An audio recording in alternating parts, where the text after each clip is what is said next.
A chilling account of how the shooting went down from one of the survivors. Marcelina Bonito talked to her son today as his mother recovers in the hospital tonight. Marcelina?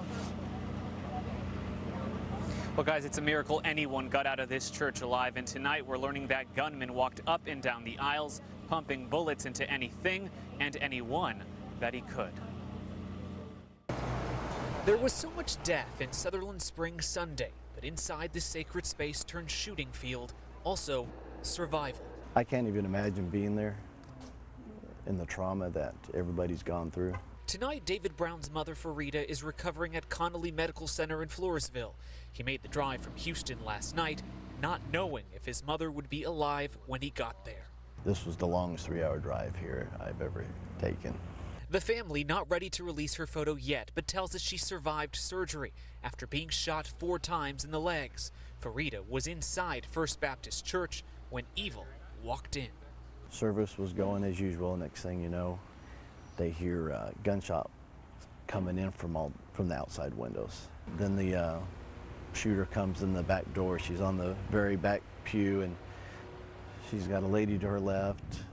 The Sunday school teacher's to her right, and he yells, you know, get on the floor. Through what she's told me, she only saw the guy's boots walking around everywhere and heard him going row to row, shooting the people that were down on the ground for safety and cover. I just can't imagine.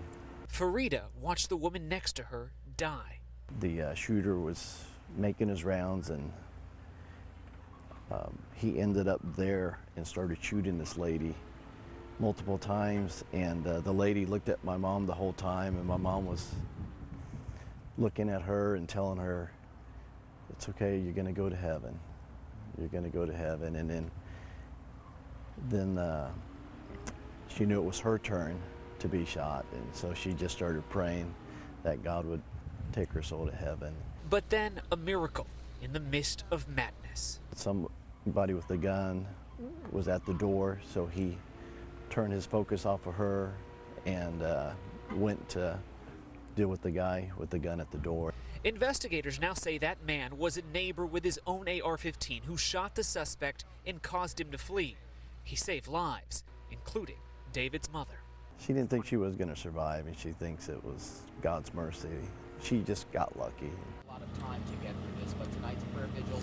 Now, those 4 bullets did minimal damage to David's mother. Doctors say miraculously she should be able to walk in just 2 to 3 weeks after going through some minor therapy. I can tell you a lot of families here in this community did fare a lot worse after this shooting. We'll send it back to you in Houston.